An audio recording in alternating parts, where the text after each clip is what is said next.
मी प्रेरणा बोरगे, आवाज महाराष्ट्रामध्ये आपले हार्दिक स्वागत. पाहुयात आजच्या ठळक बातम्या. मुरबाडमधील नागरिकांच्या सुरक्षितेचा प्रश्न पुन्हा एकदा ऐरणीवर आला आहे.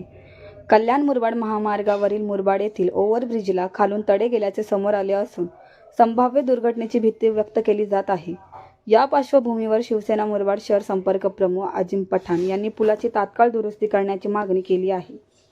कल्याण मुरबाड महामार्गावरील मुरबाड येथील ओव्हरब्रिज पुन्हा एकदा चर्चेचा विषय ठरला आहे. पुलाच्या खालच्या भागात तडे गेल्याचे निदर्शनास आले असून वाहन चालक आणि नागरिकांमध्ये भीतीचे वातावरण निर्माण झाले आहे. या पुलावरून दररोज हजारो लहान मोठी वाहने प्रवास करत असतात. मात्र पुलाच्या संरचनेत तडे दिसून आल्यामुळे भविष्यात मोठी दुर्घटना घडण्याची शक्यता व्यक्त केली जात आहे. धोक्याची जाणीव झाल्यानंतर रस्ते ठेकेदारांनी पुलाजवळ सावधानतेचे फलक आणि ड्रम लावले आहेत.